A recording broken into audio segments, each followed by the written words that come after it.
Hello and welcome to Byju's IAS. Let's get started and look into the first article. The first article says caste, crime, and cremation. What is the context? A 19-year-old woman in Hathras district of Western Uttar Pradesh was recently gang raped. Her tongue was cut, her eyes were bulging out, and she was bleeding profusely as well. In order to provide her the health setup, she was taken to Delhi for medication. And unfortunately, after fighting relentlessly, she has passed away. In this particular backdrop, we have to look at violations that which have been committed during the execution and process of law. What is the violation of law? Whenever there is a murder or whenever there is a rape or a person who passes away, this body will ideally have to be given to the family members. It is they who will be performing the final rites. But what has happened in this particular case? It is being alleged that the police did not take the permission from the family and still went ahead and performed the final rites. Now the question is, which law in India allows the police to perform the final rites of a woman or any person for that matter away from the family is the first question that is being asked. So the question is, there is a violation of law. Why? Because ideally this final rites should have been performed by the family, but then there is high-handedness of the police in this particular case, and they have conducted this activity of performing the final rites, says this particular issue. And at the same time, what we have to look at is there are some police personnel in this particular case who happen to say that forensic laboratory reports did not show the presence of the semen samples in the body of the deceased women, and then saying that this might not be an act of rape as well. In this particular backdrop, what we have to understand is that whenever there is a rape that is committed, a semen sample with respect to that woman is not required. This has also been proved in the judgment of Parminder alias Ladka Paula versus the state of Delhi. In this particular case, the Supreme Court of India has held that the presence of semen was not necessary to prove rape as well. Looking at these two arguments, one performing the rites, the other is with the forensic laboratory, we see that there is some violation of law that which might have been committed by the police officers. These are the two processes which ideally the police should have taken care of, but because the police have not taken care of, this means there is travesty of the justice, says some of the critics. What is the punishment when it comes to the public officials or the public servants violating such terms and conditions prescribed by the law? We have something called as 166A section in the Indian Penal Code. According to it, in case there is a cognizable offense that has been committed. What is a cognizable offense? It is something where the police would be able to arrest that particular person without any orders that are passed by the magistrate. Let's say for example murder, let's say for example rape. In case it happens in a particular area, the police would be able to come over and arrest this accused in this particular case without waiting for the orders from the magistrate. So what has happened here? According to 166A of the IPC, in case there is a police official who has not taken the cognizable offense seriously, then such a person will have a rigorous imprisonment for a term which shall not be less than 6 months, but it may also extend to 2 years along with fine as well. Since this particular case is a cognizable case and the police have not taken all the requirements and followed the process of law, this means that 166A of the IPC might get enforced on all these officials as well. Then we have the landmark judgment of the Supreme Court in Armugam Servai versus the state of Tamil Nadu. What is this judgment all about? This specific case was dealing with scheduled castes under the Prevention of Atrocities Act, and in specific it was also dealing with honor killing as well. The Supreme Court goes on to say that honor killing is something which is heinous in nature. This should not ideally happen. Caste system is a curse to the Indian society. The sooner it is destroyed, the better, says the Supreme Court of India. In this particular backdrop, it also lays a very important point for the administration as well. What is it? It lays two important principles. One, let's say for example, there are the administrative personnel in that particular district, an IAS officer or the superintendent of police, or you can call a district collector as well. In case they feel that there might be a provision of committing an act, and they know for the fact that this act will be committed in that district, and if they are not able to prevent such a riot or such an issue in that particular region, then they should be suspended immediately, says this Armugam Servai versus the state of Tamil Nadu. The second act of administrative protocol established by the Supreme Court is after committing the crime. One was before committing the crime, the other is after committing the crime. If after committing the crime, all those officers in that particular district who are responsible for law and order, if they do not promptly apprehend the culprits, they do not put them behind the bars, they do not take care of the criminal proceedings, then according to the Supreme Court of India, they are directly or indirectly accountable in this particular connection. One, they knew the knowledge and they did not take or prevent this particular action plan, and second is they are indirectly supporting the perpetrators of the crime. In all these cases, all those district collectors, the district magistrates, the sub-divisional magistrates, or the SP or the police officers who are involved should be immediately suspended, says the Supreme Court of India. And at the same time, since this includes a woman who happens to be from the community of SCST, they will immediately have to be suspended. Why? Because there is section 4 of 1989 which clearly says, in case there is a person who happens to be a public servant and he willfully neglects his duty required to be performed under this very act, then he shall be punishable with an imprisonment for a term which shall not be less than 6 months, and it may extend to 1 year as well. So all these proves that in case there is a violation that which have been committed by the public servants for committing an act or omitting an act, that is when penal provisions will be enforced on all these public officials. Looking into all these aspects, the Allahabad High Court has taken the suo motu cognizance of this very case. We have Article 21 of the Indian Constitution. What does it speak about? It speaks about right to life. Right to life also has an ingrained aspect of right to live with dignity as well.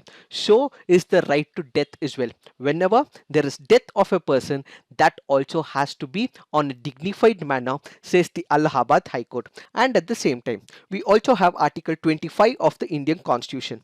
It speaks about right to practice of religion. It speaks about conscience, practice, profess and propagation. So practice here also includes the right to perform the last rite of that particular person.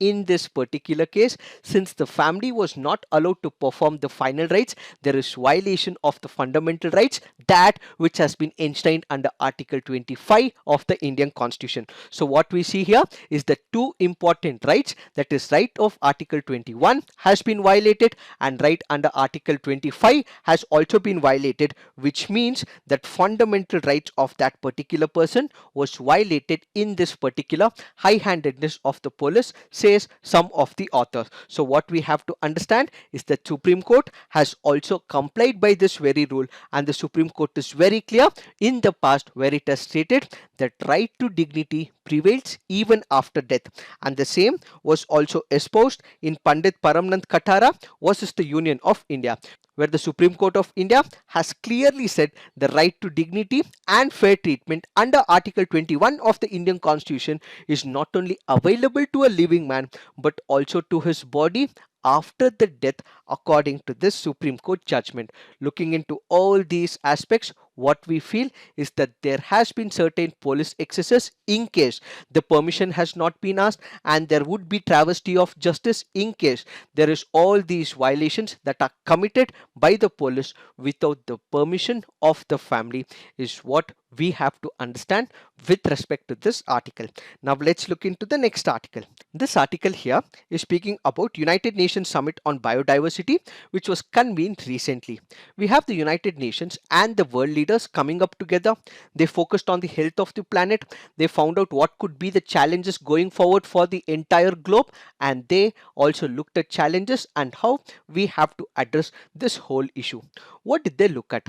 They look at the degradation and deterioration of the world's natural ecosystem, and as a result, when there is excessive deterioration of the environment, it will have its impact on the lives and the livelihoods of the people.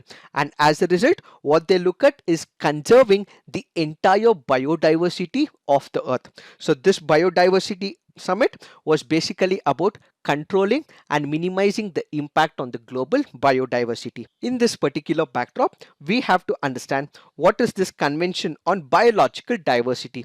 This is nothing but an international legal instrument. For what? This is for the conservation of the biological diversity. So what happens? There are plants, there are animals, there are various other types of species on this planet blue. So what we have to make sure is to conserve them, protect them, and also pass it on to the next generation as well. So sustainable use of its components, fair and equitable sharing of its benefits arising because of the utilization of all the genetic resources is one of the major objective of the Convention on the Biological Diversity. So what will happen under this? It will cover all the domains which are directly impacting or indirectly impacting the biological diversity. Let me give you an example.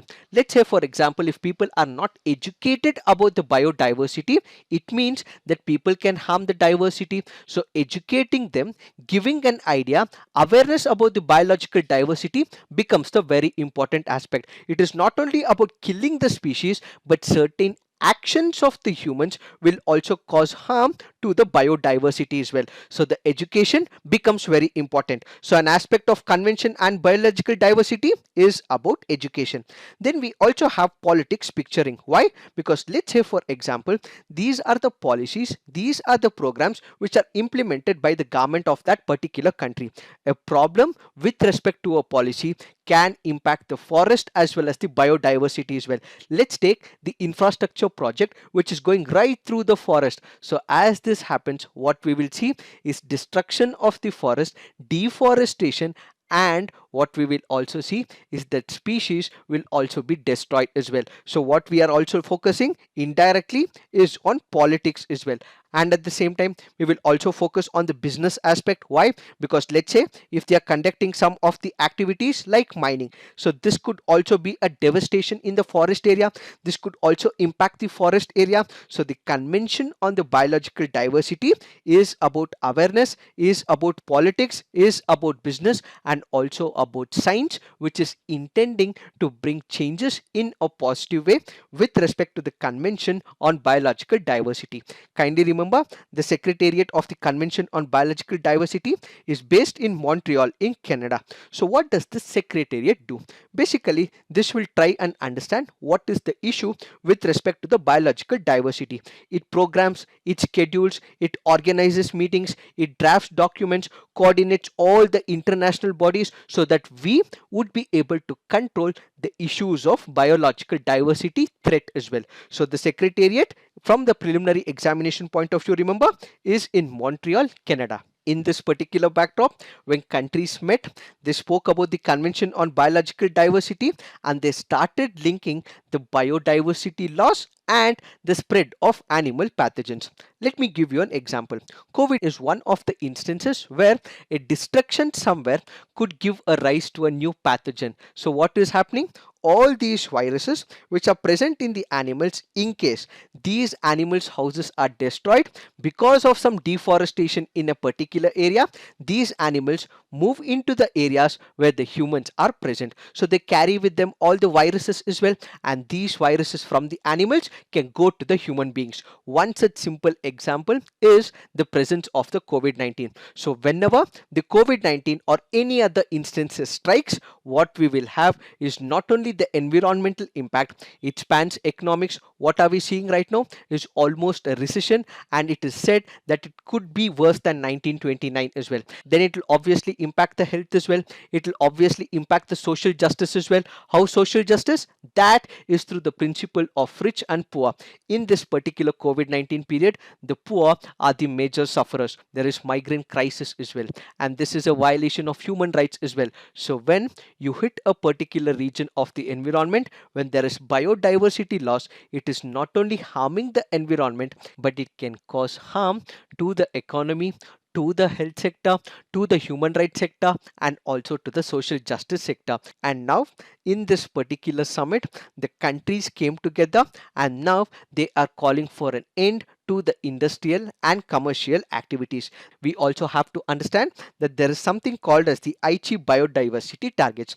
What is it? The 10th meeting of the Conference of the Parties on the Convention on Biological Diversity adopted a strategic plan for diversity for the year 2011 up until 2020. So what is this strategic plan? Basically, this is about controlling the negative impact of biological diversity. So what does it do? It basically wants to increase the awareness about the importance of biodiversity, incorporation of the biodiversity values. It wants the removal of all the incentives and subsidies which are given by the governments which can be harmful to the biodiversity. They want to continue with the sustainable consumption as well as production as well.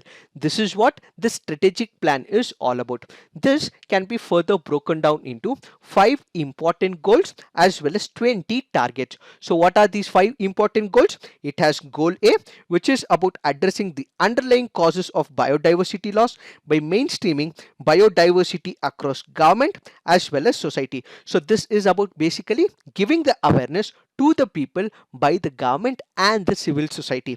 Then we have strategic goal B, reducing the direct pressures on biodiversity and promoting sustainable use. It is not only using that particular product or the biodiversity genetic resources for that particular period, but it is also giving it for the future generation as well.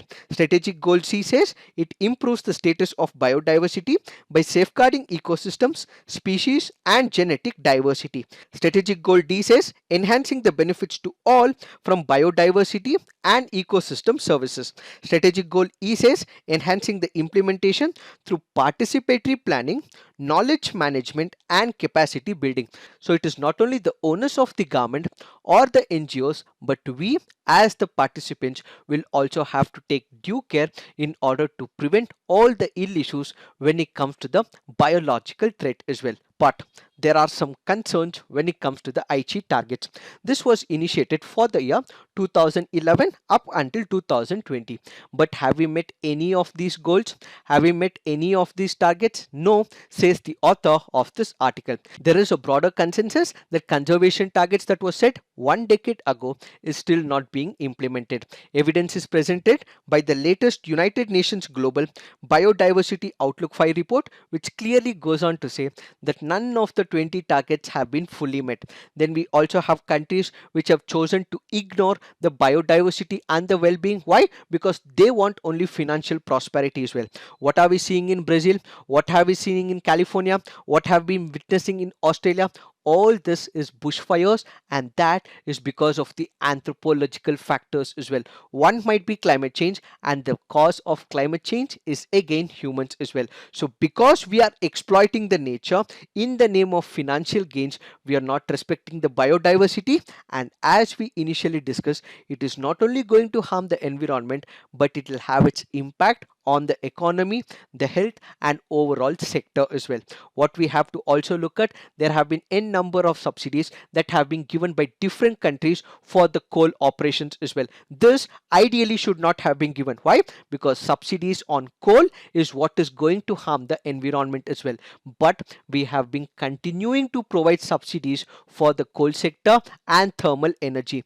And we also have the WWF's Living Planet Index, which also says there have been a decline in the vertebrate population as well. So whenever we are disturbing the biodiversity, its harm is ultimately felt on us, and we have failed to meet all the 20 targets of the Aichi biodiversity, says the author of this article. Further, the author brings into perspective the idea of India as well. India currently in this United Nations Summit has spoken about the traditional contributions of India. India has always valued nature. India has always believed in ethos of greenery as well. It is what was propounded in United Nations by India.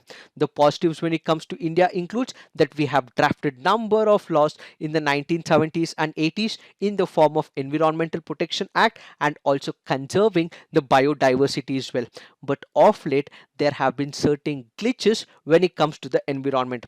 What are these glitches? We have been giving speedy extraction process for the private sector when it comes to the mining and the natural resources, and when it comes to the environmental impact assessment what we have is dilution of the laws, says the author of this article.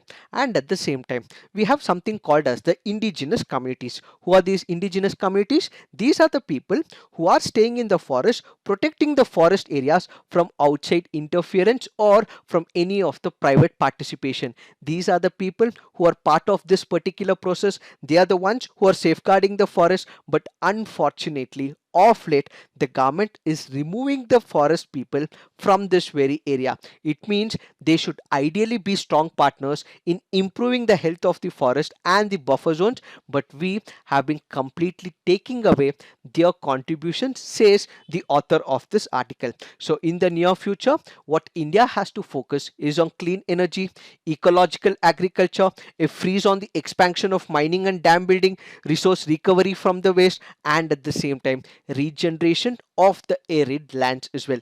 In case we are able to make up and keep up to all these prospects in India and world over, what we will have is that we would be able to live in harmony with the nature. We would be able to control the impact of the climate change, recharge the biodiversity for the benefit of the people and the earth as well. So we must chart a greener course aligning with the Paris Agreement going forward, which has a significant impact on the health of plants and animals, says this very article. It is this that we have to understand with reference to this article. Now let's look into the next article. This article here is speaking about different concepts or theories of punishment. What is a punishment? A person has committed a heinous act of crime, so this person will have to be provided some penological principles. That penological principles in the form of pain or loss upon a person for a misdeed committed by that person is what is called as punishment. There are four theories when it comes to punishment. The first is what is called as the deterrent theory. Then we have retributive theory. The third is the preventive theory. The fourth is called as the reformative theory. First, let us consider what is this deterrent theory. Let's say, for example, there is a person who is planning to commit a crime, but there is a law which says that in case there is a person who commits such an act, then there will be imprisonment, there will be death sentence, there will be this and that. So the fear is inflicted in that particular person to prevent that particular person from committing the crime. That is what is called as deterrence theory. So what is deterrence theory here? So a kind of fear is inflicted in the mind such that this person does not actually commit that particular crime. Let's say if he commits the murder, he is for sure that he can have death penalty as well. He can for sure know that there'll be imprisonment as well, or 14 years of imprisonment.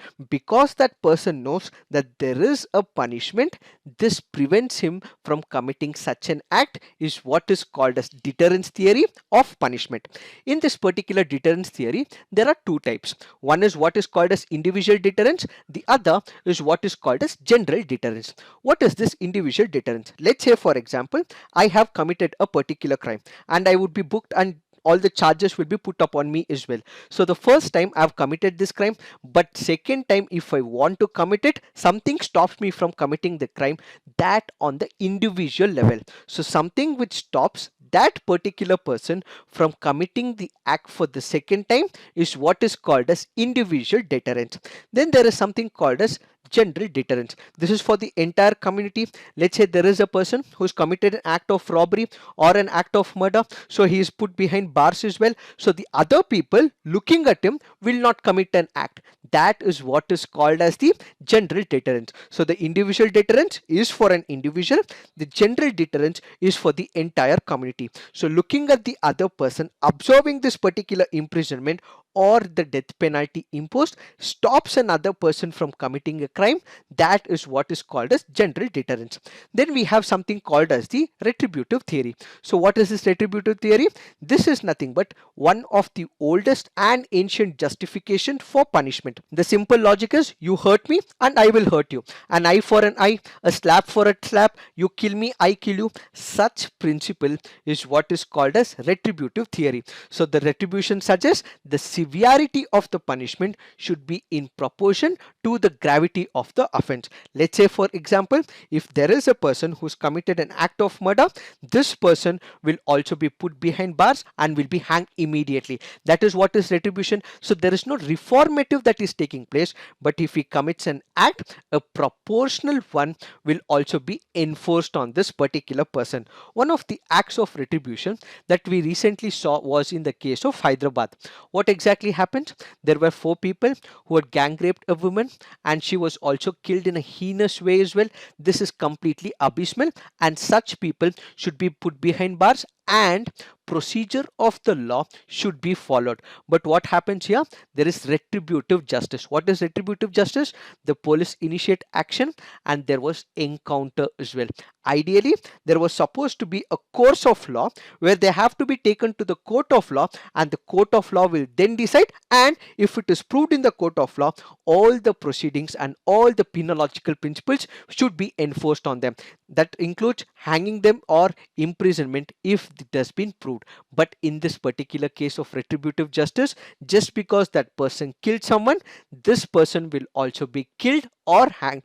That is the principle of retribution. So it aims at restoring the social balance disturbed by the offender. So the offender should receive as much pain and suffering that which he has inflicted on another person is the principle of retributive theory. Then we have something called as preventive theory. So what is this preventive theory? Let's say, for example, I have committed an act of robbery or I have committed an act of murder. So I will not be in the part of the society. What if I become a disturbance to the society? What if I become nuisance to the society? So what will the government do? The government will put me behind the bars as well. I'll not be let into the society, and there is preventive action taken by the government. That is what is called as preventive theory. So what is preventive theory? Because I have done something which is a violation of the law, I would be put behind bars and I would be prevented from committing any act in the near future because I am not part of the society. That is what is called as the preventive theory. Finally, what we have is called as the reformative theory.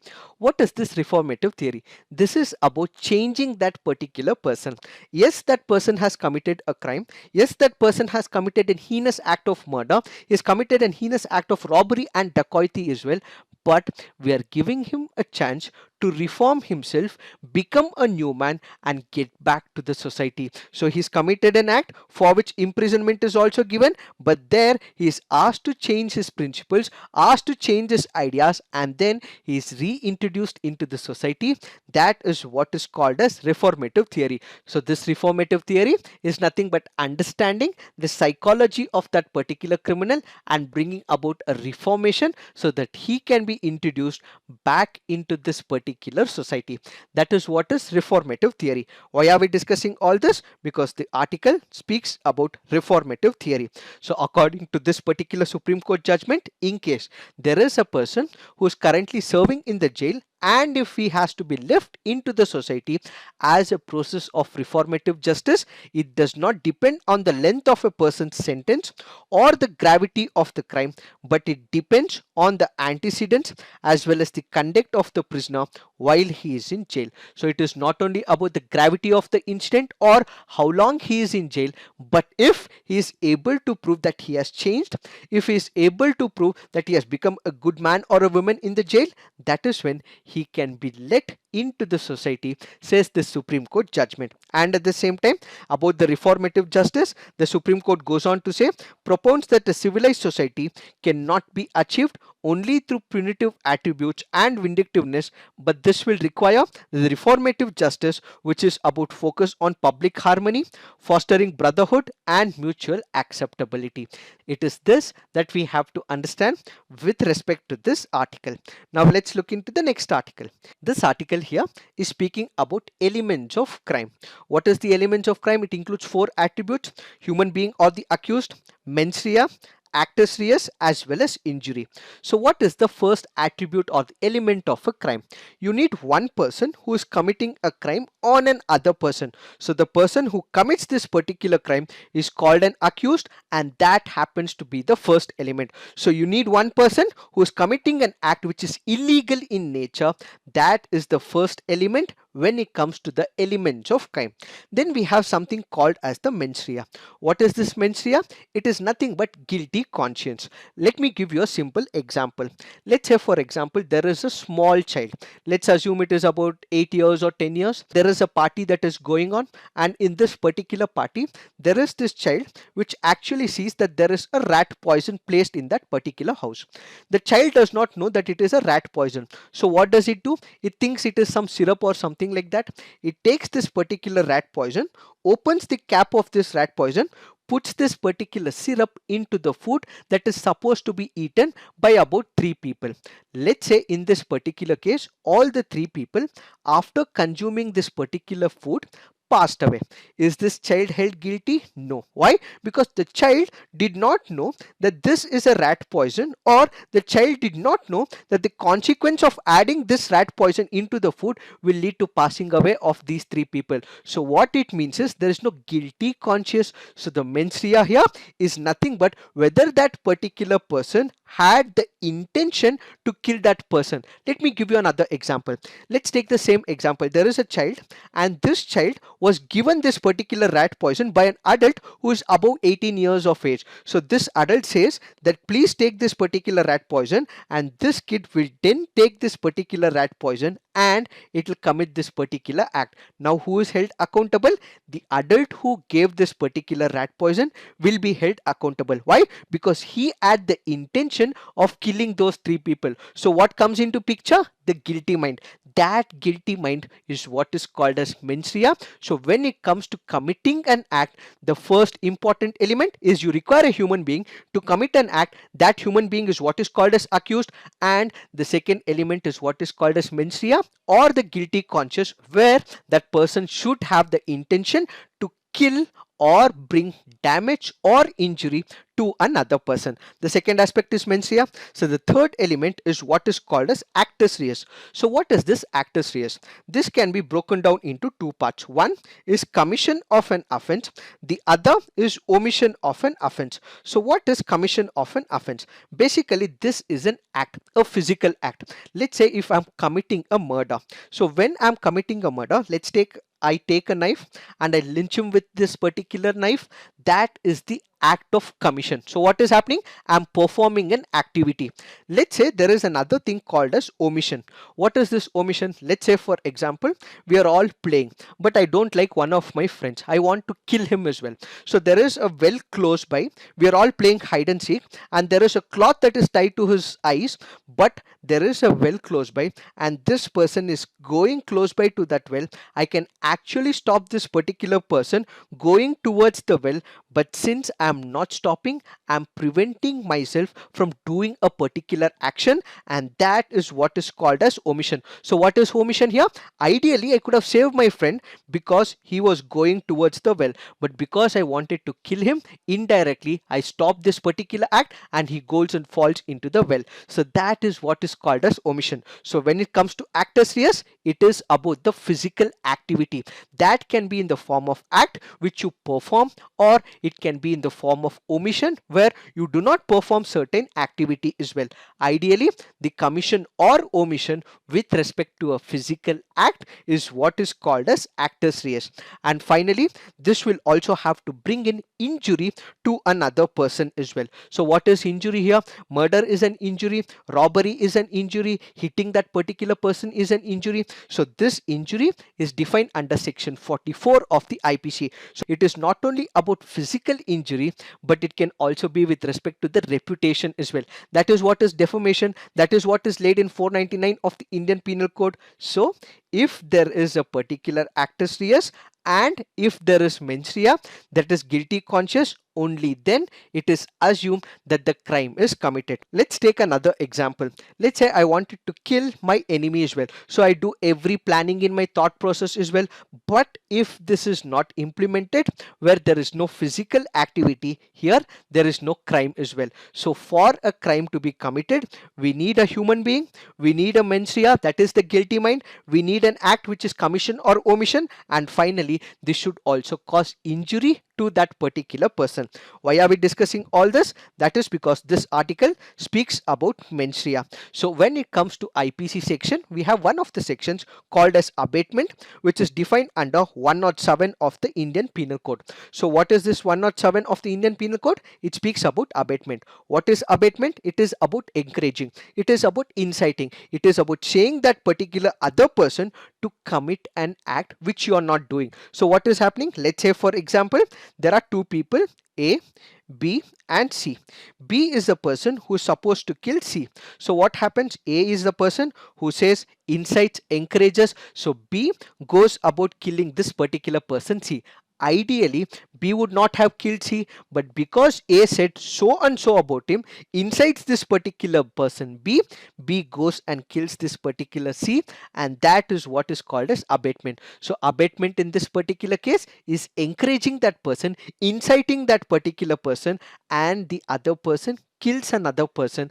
That is what is called as abatement. So when it comes to suicide, this particular article says that police cannot assume the intention of the abater of the suicide. They need to have a ground evidence. They need to also have to prove it in the court of law that this particular evidence is right when it comes to abating, is what this article all about. Now let's look into the next article. This article here is speaking about flagging cess. We have discussed about this article in the last week as well, and for the ones who have been joining us new, the link for the same will also be given in the description box, so kindly look into it. Now let's look into some of the preliminary practice questions. Beijing Declaration was a resolution adopted by the United Nations at the end of 4th World Conference on, is it climate change, racism, women or terrorism? The answer to this is women. Why have we taken this practice question? Because of the reference given under this article. So this resolution adopted a set of principles to where equality of men and women was desired under this particular conference. So this was about development and peace for all the women across the entire world in the interest of the women community. Now let's look into the next practice question. Consider the following statements with respect to Atal Tunnel. It is a highway tunnel built with ultra modern specifications in the Pirpanjal range of Himalayas. It will be the world's longest highway tunnel above the altitude of 10,000 feet. Which of the above statements are correct? Both the statements given here are correct. Why have we taken this practice question? Because of the reference given under this article. So kindly remember, when it comes to its significance, it reduces the road distance by 46 km between Manali and Leh as well, and when it comes to this particular region, it will also provide all-weather connectivity to the troops who are stationed in Ladakh. Now let's look into the next practice question. Which of the following statements about Organization for Security and Cooperation in Europe is or correct? It is the world's largest security-oriented intergovernmental organization. This is right. Its participating countries are located in Europe and North America only. This is wrong. Why? Because it also includes countries from Central Asia as well. Also remember, it was created during the Cold War era as a East-West forum. This is also right. So the answer to this is 1 and 3 only. Why have we taken this practice question? Because of the reference given under this article. So kindly remember, it has about 57 participating countries who are located in Europe, Northern and Central Asia as well as North America. Now let's look into the next practice question.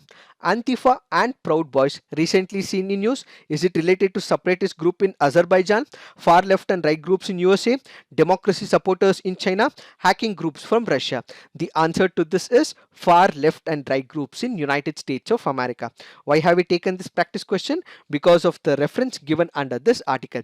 So kindly remember, Antifa is nothing but a far left movement whose followers aim to confront the radical forces in United States of America. They are against authoritarianism, they are against racism, they are against right-wing groups as well as white supremacists as well. And when it comes to Proud Boys, they are the far right group. They are all male neo-fascist group that was founded in the year 2016, and they are known for their anti-Muslim and misogynist rhetoric and have been classified as an extremist group even by the Federal Bureau of Investigation as well. Now let's look into the next practice question. Consider the following statements. National Company Law Tribunal was formed based on the recommendations of Justice Sri Krishna Committee. Decisions of the NCLT may be directly appealed at the Supreme Court. Court. Which of the above statements are incorrect? It is asking for the incorrect statement, so the answer to this is both. Why have we taken this practice question? Because of the reference given under this article. Kindly remember, NCLT was formed based on the recommendations of Justice Eredi Committee and not Sri Krishna Committee, and decisions of NCLT may be appealed to the National Company Law Appellate Tribunal, and it is not to the Supreme Court directly. Now let's look into the next practice question.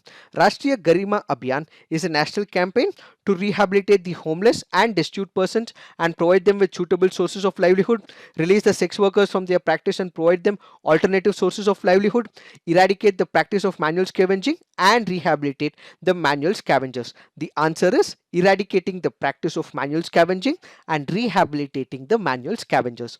Now let's look into the mains practice question. Living in harmony with nature, countries can avert the worst impacts of climate change and recharge biodiversity for the benefit of people and the planet. Discuss. Illustrate with example the key differences between retributive justice and reformative justice. Please write all your answers on the comment section, peer review, and also come up with constructive criticism. This is it for today. Thank you for watching. All the best.